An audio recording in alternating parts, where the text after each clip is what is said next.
On Chapter 10, talking about the Haight-Ashbury Free Medical Clinic. We're going to continue that here momentarily. If you're new to the channel and want to pick up some of the stuff in that we've covered, you can go back on the channel right here and pick up on Chapter 7 and Chapter 8, talking about the likes of COINTELPRO and MK Ultra and things that happened back in the late 60s pertaining to mind control and things of that nature. So these chapters are continuing on that subject and understand the parallels as to what is going on here in our country here today and how it correlates back to what was going on back then. So without further ado, let's get into Chapter 10, picking up with the psychedelic syndrome where we left off last time. When Roger Smith joined forces with the HAFMC to begin the ARP, he was picking up where David left off. That's talking about the two Smiths, if you joined us last time. But this time, the research involved people. This meant that both Smiths and Manson were often in the same place at the same time, with both Smiths having received funding from a federal institute later revealed to be a CIA front. It was in a certain sense coincidental, David said of the arrangement. Roger was the head of the SPEED project, and Charlie came to the Haight and visited Roger. He didn't come to be part of the SPEED research project. It was just that Roger happened to be his parole officer. Details on the ARP and on the pharmacological goings-on at the HAFMC, more generally, were hard to come by. The reams of record-keeping you'd expect from clinical experimentation simply weren't there. Stephen Patel, a forensic psychologist who'd worked with both Smiths at the HAFMC, volunteered a stunning bit of information that Roger and David had neglected to share with me. The only thing I remember about ARP was that it got burglarized one night and Roger lost all of his files, Patel told me. Their disappearance had been jarring, in part because Roger was, quote, an unusually paranoid guy to begin with, end quote. He was especially skittish about Manson. After the murders, Roger refused to discuss him with anyone. Patel assumed that Smith didn't want to be blamed for directing Manson to the Haight. He felt people were saying that he was the one who put the toxins into the environment. The HAFMC's original chief psychiatrist, Dr. Ernest Dernberg, remembered the theft of the ARP files too. As you recalled, they'd gone missing right after the announcement of Manson's arrest for the Tate LaBianca murders, and that Roger, understandably, was pretty upset. Nothing else was taken from the HAFMC, which led the staff to believe that the police or some federal agency might have removed the files. These were research papers, he reminded me. It didn't make sense for someone to steal these things when they didn't inherently have any value to the average individual. It seemed to have a more nefarious purpose. The Smiths both denied that the theft had ever happened. You're dealing with aging memories, David said, but Dernberg and Patel, full-time doctors and credible sources, I thought, stood by their stories. They were absolutely stolen, Patel said. Dernberg, perturbed by David's insinuation about his faculties, told me more that he remembered.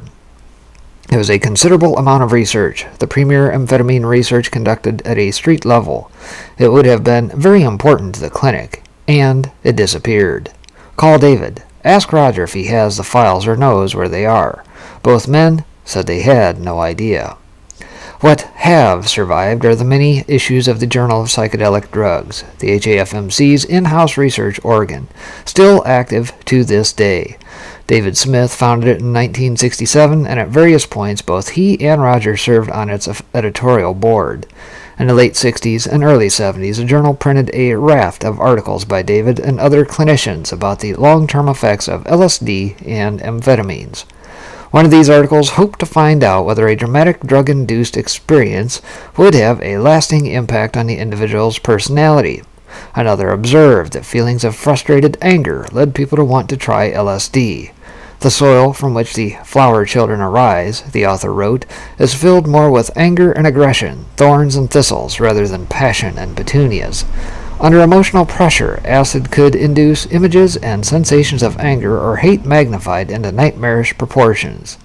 David Smith had studied these same phenomena, formulating an idea that he called the psychedelic syndrome, first articulated in 1967 or early 68. The gist was that acid, when taken by groups of like-minded people, led to a chronic LSD state that reinforced the interpretation of psychedelic reality.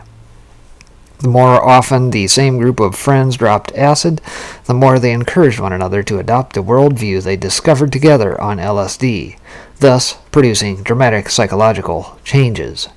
Usually the psychedelic syndrome was harmless, but regular LSD use could cause the emergence of a dramatic orientation to mysticism. And in people with pre-psychotic personalities, Smith wrote, LSD precipitated a long-term psychological disorder, usually a depressive reaction or a schizophrenic process. Had Smith seen this syndrome in the family? After Manson had been arrested for the murders, David wrote, Charlie could probably be diagnosed as ambulatory schizophrenic. He said the same thing when I asked about Manson. I felt that he was schizo. It was Roger Smith who had the better diagnosis. And the earlier one, David maintained, Roger said that he knew from day one that Charlie was a psychopath. But Roger apparently never thought it was necessary to intervene, to send his parolee back to prison, or to get him proper psychiatric care. Instead, he sent him to the Haight, and watched him drop acid every day, accruing suggestible young followers as he went. Meanwhile, David was studying the exact psychological conditions that gave rise to the Manson family while he treated them at his clinic. Bugliosi had erased all of these facts from his history of the group. Roger Smith knew that the stereotype of the addict had a lot of potency in the popular imagination. Casual drug users were regarded as inherently criminal, a tear in the fabric of society. The public's fear of such people was easily manipulated. In 1966, the year before Manson was released from prison, Smith published a criminology paper called Status Politics and the Image of the Addict, examining the propaganda that had stigmatized Chinese, or Oriental, as he put it, opium smokers in San Francisco in the early 20th century. Citing police files and strategy manuals, Smith described an organized effort to cast opium addicts, who were by and large peaceful, as insidious deviants who posed a threat to society. That sounds strikingly familiar, does it not? To this end, some agents were assigned to pose as drug addicts and infiltrate the opium scene. Their objective was to characterize the addict as a dangerous individual likely to rob, rape, or plunder in his crazed state. And it worked. The once invisible opium users of San Francisco's Chinese ghettos were, by 1925, depicted in the media as crazed dope fiends. The shift in public perception allowed the police to crack down on the Chinese population, deporting or institutionalizing the undesirables. Smith neither valorized nor condemned these efforts, but he noted that they were effective. The Orientals, he wrote, were viewed as a threat to the existing structure of life in this country. Tainting their image meant that they could be differentiated and degraded to the satisfaction of society. It's not hard to see how such research could be applied to Haight-Ashbury hippies in the late 60s. Most Americans frowned on acid, as they frowned on all drugs. But it took Charles Manson to give LSD new and fearsome dimensions. Suddenly, it caused violence, and the hippies who used it were perceived as wild-eyed and dangerous, where once they'd been harmless, if vacuous, pleasure seekers. The HAFMC's goals, free health care for everyone, was an unimpeachable part of the hippie ethic, and there could be no doubting that David Smith and his volunteer doctors had improved the community. But just because the clinic had free in its name didn't mean that it had no cost. The place served as a gateway between the hippie world and the straight world, affording doctors a closer look at the hierarchies and nuances of the counterculture. In exchange for their free health care, patients were held up to the light and scrutinized by eager researchers, David Smith chief among them. Emmett Grogan, the founder of the Diggers, was one of a few observers who saw something amiss behind Smith's idealism. The Diggers were an anarchist group known for providing food, housing, and medical aid to runaways in the Bay Area. Smith liked them, and he worked with them at a free infirmary based out of their Happening House. It inspired his own clinic. But as Grogan wrote in his 1972 memoir, Ringolavio, the admiration wasn't mutual, at least not for long. Smith soon began his own self-aggrandizement. He appeared more concerned with the pharmacology of the situation than with treating the ailing people who came to him for help. Grogan noticed that he kept detailed records about drugs and their abuse. There, he used to secure funding for the HAFMC, which he opened only 6 weeks after he joined the Diggers operation. Grogan saw through the HAFMC's mission statement right away. Just because no one was made to pay a fee when they went there didn't make it a free clinic, he wrote. On the contrary, the patients were treated as research subjects, and the facility was used to support whatever medical innovations were new and appropriate to the agency. Of course, one of these patients was Manson, who became one of David Smith's research subjects as well.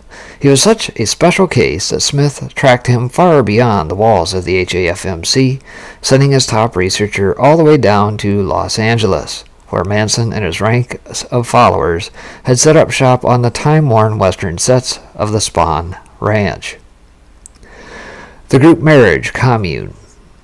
You might remember the name Ellen Rose. It was Rose who dropped everything and went to Mendocino County in '68 when several of Manson's followers wound up in jail there. That trip was only a prelude to his deeper involvement with the family, which saw him in bed with the group to study their sexual dynamics, or just to get laid, depending on whom you ask. Rose was a friend of Roger Smith. He'd helped set up the ARP, but he was even closer to David Smith, who told me, Al was like my disciple, and I was like his father. A former rabbinical student, Rose had dropped out of college in Ohio to move to the Height in '66 when he was 21. He became the HAFMC's head administrator and a research assistant, at various times, to both Smiths. Rose and David went on to co-author 3 studies of the Haight's drug culture in the Journal of Psychedelic Drugs. Like the Smiths, Rose had an intuitive grasp of the population and a clinician's knowledge of the drugs they were taking, even though he had no formal medical training. While reserved and socially awkward by many accounts, Rose enjoyed the Haight, especially its sexual openness. He felt inexperienced in that regard, and he hoped he could change that when Roger introduced him to Manson and the girls, who were coming by the clinic with increasing frequency. Rose was enamored. He decided, along with David, that they'd make for good research subjects. But already there was the question of his impartiality. The legend around the HAFMC was that the girls had seduced Rose, probably on Manson's orders. When in June 1968 Manson hand-selected a number of his group to accompany him to Los Angeles, Rose may have feared that the year-long party was drawing to a close. He invited the remaining women to move into his Haight-Ashbury home, where he could tend to their needs, until Manson summoned them. It was then that some of the girls headed to Ukiah for their ill-fated recruitment effort. When they landed in jail, Rose jumped at the chance to rescue them. As David Smith described the episode in Love Needs Care, Rose outdid himself, visiting the girls daily and fetching candy and cigarettes for them. Mary Brunner, the mother of Manson's newborn son, was still lactating. The other girls made a habit of going naked and sucking the milk from her breasts. This rattled the jail staff, but Rose vouched for the girls. Outside the jail, he kept busy by consulting with lawyers on courtroom strategy and preparing his testimony as a character witness. All the while, he was living on money funneled to him by David. When the case was resolved, the girls made tracks for the Spahn Ranch, not wanting to keep Manson waiting. By now, it seemed Rose couldn't bear to part with them. He elected to go too, and then he stayed with them for 4 months. Was this a business trip or a vacation? It's up for debate just how totally Rose succumbed to the family's power. Judging from the published accounts of his time with them, he was more an enabler than a blind devotee. Somewhat opaquely, David wrote that Rose was both a sympathetic cousin and a sociologically oriented participant observer in the strange communal phenomenon. Roger Smith had used that term participant observer, too, for his ARP. He endorsed looking the other way when one subject broke the law. Did the same laxness apply to Rose at the Spahn Ranch? David provided varying and sometimes contradictory accounts of Rose's role in the family, and he lost his temper when I tried to set the record straight. The first time we spoke, he admitted that Al became enraptured with their philosophy, and he traveled with them. Rose dropped acid with the family, Smith said, and then 6 of the girls just fucked his brains out, and he saw God. He borrowed some money from me, and he didn't pay it back, and it turned out he gave it to Charlie. So it was like very weird. Other sources also remembered Rose having some kind of ecstatic sexual encounter with the family. But at some point, the appeal of the group faded for him, and he left. He came back, Smith said. I can't really say he got kicked out. He just said he was no longer part of it. And yet, when I revisited the matter with Smith a few years later, he said, I don't know if Al went to Spawn Ranch. When I reminded him that he said otherwise, he made a grudging concession. He was with them 4 weeks, max. So I tracked down Rose himself, who told me in a phone call that he was at the ranch for probably 3 or 4 months. Rose was shocked that I wanted to talk to him. Only one other journalist had been in touch, and I found him nonchalant about his time with the family. More than either of the Smiths, he came across as mild, somewhat naive, and unassuming. His memories of the late 60s had their edges smooth like stones in the sea. Of course he remembered the girls. They had a level of self-confidence and dynamism that was pretty amazing, he said. They could walk into stores and get checks cashed without ID, okay? And he remembered the power that Manson exuded, recalling a man whose raw charisma was by then tainted with egotism and racism. Still, he obeyed Manson, sincerely feeling that his destiny was going with Charlie and the girls. He added, we were all pretty impressionable, very idealistic. Charlie convinced me I didn't need glasses. I stopped wearing them. He'd have me drive the bus up and down the LA freeway. I really had to strain. What had finally made him leave the Spawn Ranch was an incident in which Manson picked up a prostitute from the freeway and paraded her in front of his followers, saying that he wouldn't have sex with her because she wouldn't give him head. And I just saw that as such an abuse of the power that he had. It was late autumn 1968 when Rose returned to the Height. He moved in with Roger and his wife, Carol, in Tiburon, and assisted in writing up 2 studies. The first was Roger's ARP dissertation. The second was called The Group Marriage Commune, a case study, co-authored with David Smith, the first ever scholarly study of the Manson family. David and Rose believed they had a major research paper on their hands, bolstered by Rose's first-hand observations of the family. The first published remarks about their study appeared 6 weeks after the family was charged with the murders. In a January 1970 interview Smith gave to the Berkeley Barb, an alt weekly, the front page story was headlined, MD on Manson's sex life. Psychologist who lived with Manson family tells about commune. Smith discussed Rose's 4 months on the ranch, but he never indicated that his co-researcher had been a follower of Manson. Intentionally or not, Smith gave the impression that Rose's time with the family was part of a planned study. In fact, they decided to write about the family only after Rose left the commune, a point they'd finesse later. And even though Rose was the psychologist referred to in the headline, he wasn't, of course, a real psychologist. Smith didn't let him do any of the talking. Instead, the reporter quoted portions of their scholarly paper, noting that Smith had pulled that article from the presses as soon as he learned that its subjects had been accused of mass murder. The paper was eventually published in the Journal of Psychedelic Drugs in September 1970. It distanced the HAFMC from Rose's involvement with the family, and it never identified Manson by his last name, leaving the reader to make the connection. Participation in the commune at the time of Rose's involvement, read the introduction, was not associated with academic observation, and only after leaving the communal setting was thought given to description. To exculpate the authors of any responsibility for the murders, it fudged the facts about Charlie, claiming that during our observation he expressed a philosophy of nonviolence. LSD-induced psychedelic philosophy was not a major motivational force. Smith further downplayed the family's connection to the HAFMC by claiming that they only spent 3 months living in the Haight, during which their primary residence was a bus. In fact, the family lived in the Haight for more than a year, 2 blocks from the HAFMC, and after Manson took some followers to Los Angeles, the others moved into Rose's home. The paper asked why these young girls, were so attracted and captivated by a disturbed mystic such as Charlie. That was a great question. Past a certain point, it seemed Rose and Smith had no intention of answering it. Their papers detailed Manson's abusive, controlling methods, especially his sexual tactics, but it steered clear of their true area of expertise, LSD. Most egregiously, the paper was never updated to mention the Tate LaBianca murders, even though it was published a full year later. The defining event of the commune that Rose had infiltrated was nowhere to be found. Extricated. Vincent Bugliosi didn't have much use for David and Roger Smith, and he had no use at all for Alan Rose. He didn't interview any of them for Helter Skelter.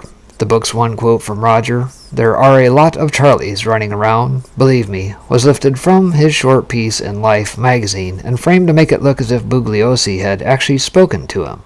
The same was true of David. Bugliosi used him to shrug off the implication that drugs enabled the family, quoting his assertion that sex, not drugs, was the common denominator.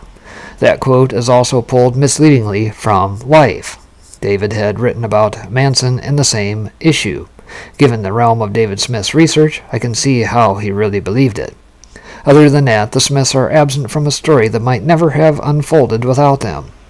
A book is one thing. Bugliosi had dramatic license. Maybe he just didn't think he could do justice to Manson's messy year in Haight-Ashbury. The trial was different. There, Bugliosi had to convince the jury beyond a reasonable doubt that Manson had enough control over his followers to get them to kill for him. He got former family members to testify in exchange for lighter sentences or drop charges. They provided vivid illustrations of Manson's domination, but he never called Roger or David Smith, two authorities who'd had almost daily exposure to Manson as he formed the group. Bugliosi's obsession with convicting Manson of conspiracy is the drama that drives Helter Skelter forward. To get Manson's guilty verdict, he had to demonstrate that Manson had ordered the murders and had enough control over the killers that they would do his bidding without question. And he was desperate to do this. He wanted witnesses who could say that Manson ordered or instructed anyone to do anything, he told his subordinates. He had to prove domination. Roger Smith's and David Smith's life essay, the same ones Bugliosi quoted in Helter Skelter, came out a month before Bugliosi issued those marching orders to LAPD detectives. Within weeks, the Berkeley Barb and Los Angeles Free Press ran their front-page stories featuring David Smith's discussion of Manson's indoctrination techniques, his process of reorienting new recruits, and his methods of discipling family members. Bugliosi told the jury he'd proved that Manson was the dictatorial leader of the family. He was still calling witnesses to the stand when David Smith and Alan Rose's research paper came out, featuring such lines as, "Manson served as absolute ruler."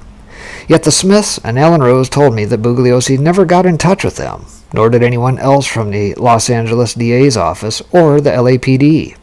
Despite their extensive knowledge of the family, the researchers never felt it was their duty to tell the authorities what they knew. If anything, David Smith feared testifying. "I remember not wanting to be involved in that trial," he said. "I felt that it would compromise our clinic." Dr. Dernberg, the psychiatric director of the HAFMC, when the family went there, followed the trial with mounting gloom, as he realized that the whole San Francisco chapter of Manson's life was never going to come out.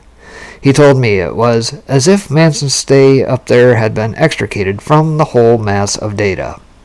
I couldn't wrap my head around this. Why did Bugliosi ignore the most powerful prosecution evidence available? Eyewitness testimony of Manson's control from his parole officer, a laureled medical researcher, and his assistant, who'd lived with the group. Each could have taken the witness stand independently, untainted by the suggestion of a plea arrangement or some type of deal. I knew I'd have to ask Bugliosi about this eventually, but by that point I didn't trust him. I wanted to box him in as much as I could, so I called on Stephen Kay, his co-prosecutor, to show him all the evidence of the Smiths' relationship with the family. I was on good terms with Kay, and I felt I could rely on him to be straight with me.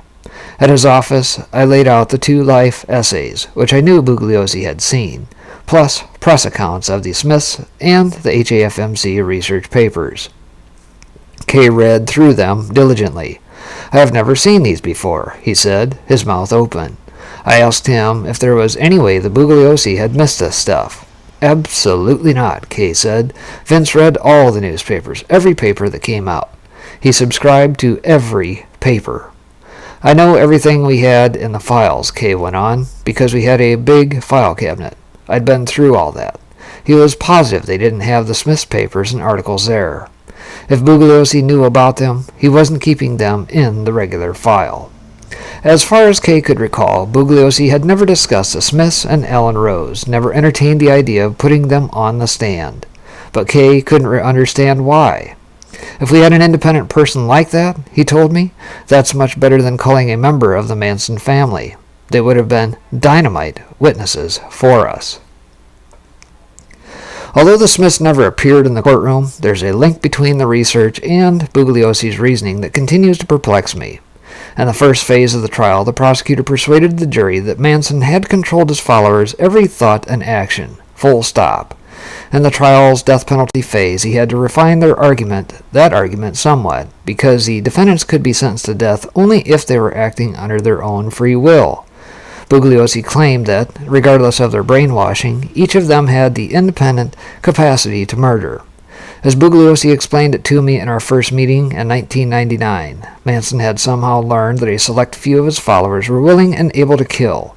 Something in the deepest resources of their soul enabled them to do something that you and I cannot do, he said to me that day. There was something independent of Charles Manson that was coursing through them. These people not only killed for him, but they did it with gusto, with relish. 169 stab wounds, some of them post-mortem. What does that show?